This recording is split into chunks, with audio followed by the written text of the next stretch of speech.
Bonjour, on se retrouve pour une nouvelle vidéo et aujourd'hui je vous fais le bilan des 10 premiers jours du défi des marches vagabondes. Alors déjà première étape, je vous rappelle qu'est-ce que les marches vagabondes. L'objectif du défi, marcher entre 10 et 20 000 pas par jour, le tout pour maintenir une activité physique pendant que je suis privée de tout autre type de sport, que ce soit natation, course à pied, renforcement musculaire et ainsi de suite. Maintenant que les rappels sont faits, il est temps de revenir sur les 10 jours qui viennent de s'écouler. Alors au départ, c'est l'effervescence, j'ai l'énergie, j'ai la motivation, je viens de me lancer un défi. Les pas s'enchaînent, je ne suis pas fatiguée, je fais des journées à 23-28 000 pas, ça part dans tous les sens. Et après, la nature se rappelle à moi, et c'est là où je me dis, il serait peut-être de penser à la suite du défi, juste un super record 2 fois, et après plus rien. Je m'en tiens donc davantage à ma tranche entre 10 et 20 000 pas, et je ne cesse pas dépasser les 20 000. Et donc le troisième jour, je suis à la plage et au soleil, ça se passe bien, la vitamine D. Quatrième jour, je sens les premières courbatures, mais je me dis bon c'est pas grave, on va doucement, mais on continue. Et le cinquième jour, malgré les courbatures, je fais une petite journée à Biarritz. Et là, escalier, en haut, en bas, en haut, en bas, ça ne s'arrête plus. Là, ça a beaucoup tiré, ce qui amène au sixième jour. Le sixième jour, c'était le jour où ça passe ou ça casse, c'est-à-dire que c'est là où on voit la discipline qu'on s'impose ou pas, c'est là qu'on voit est-ce qu'on va tenir dans la durée ou pas. Et je peux vous dire qu'avant de mettre mes chaussures et de faire mes lacets et de sortir pour aller marcher, j'avais une flemme, mais énorme. Malgré ça, je me suis dit non, on lâche rien. Et l'avantage, c'est de mettre tout ça sur les réseaux sociaux, ça permet de se mettre une pression supplémentaire. Positive, hein, faut pas le prendre négativement, c'est une pression positive qui nous force un petit peu à rendre des comptes, on va dire, à la communauté internet. Et au final, c'est bien tout ce qu'il me fallait parce que j'ai fait des tours de stade et dès le premier tour, à la fin, j'étais lancée, j'avais pris mon élan et du coup, j'ai pu finir mon défi de la journée. Ensuite, j'enchaîne avec soleil et vitamine D à travers la ville de Bayonne et les rives de l'Azour. C'était une très belle journée et c'est ce soir-là que je me suis rendu compte que je commençais à avoir le teint légèrement allé malgré ce mois de janvier qui est mitigé en termes de météo. Le jour 8, j'ai voulu partir dans la forêt, j'ai commencé ma balade et en fait il s'est avéré qu'à mi-parcours, j'ai eu une douleur fulgurante et vraiment très intense à mon pied gauche.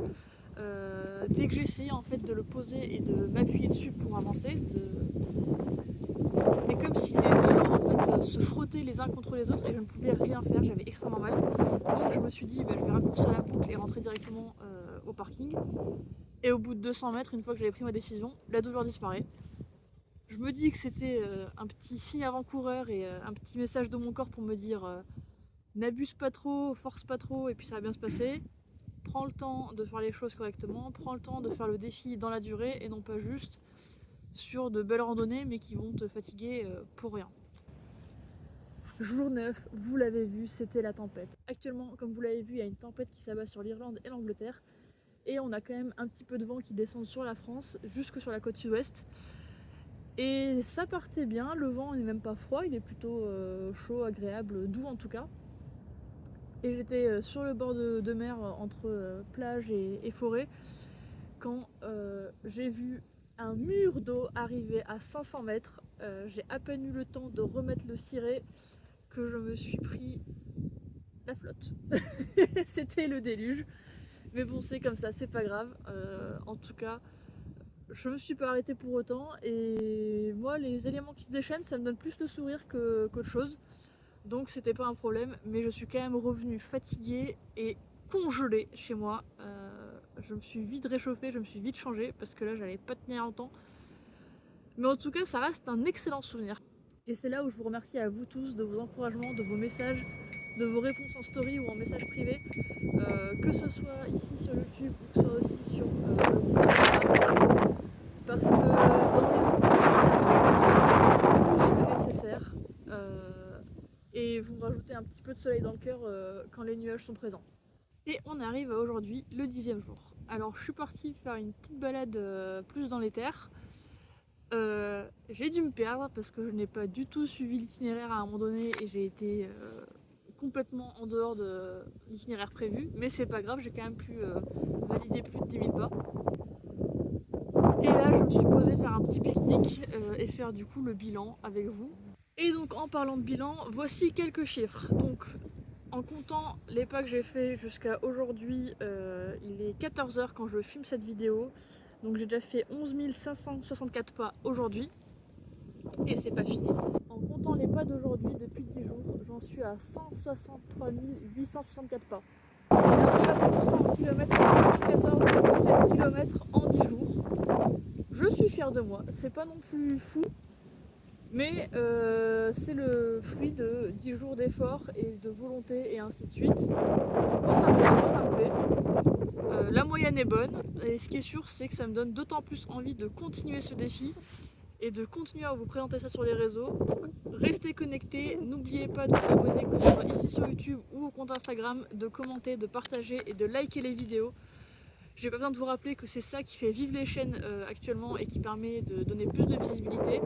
Si vous souhaitez que la chaîne grandisse, c'est comme ça que nous pouvons y arriver tous ensemble. Merci pour tous vos messages, que ce soit vos commentaires YouTube ou sur Instagram. Ils me font très chaud au cœur. Ça me donne vraiment de la motivation pour les jours où il y a un petit peu trop de pluie, il y a un peu trop de vent, il y a un petit peu trop de courbatures. Et ben, c'est vous qui me donnez de la motivation dans ces cas-là, de me lever, de mettre mes chaussures, de faire mes lacets et d'y aller, et de marcher, et de faire un pas après l'autre. Et après, c'est parti, j'ai l'énergie, j'ai l'envie et je fais mon défi. Qu'attendre pour la suite? Eh bien, je referai une vidéo bilan dans 10 jours si j'y arrive. Je ne me pose pas trop de questions à ce niveau-là.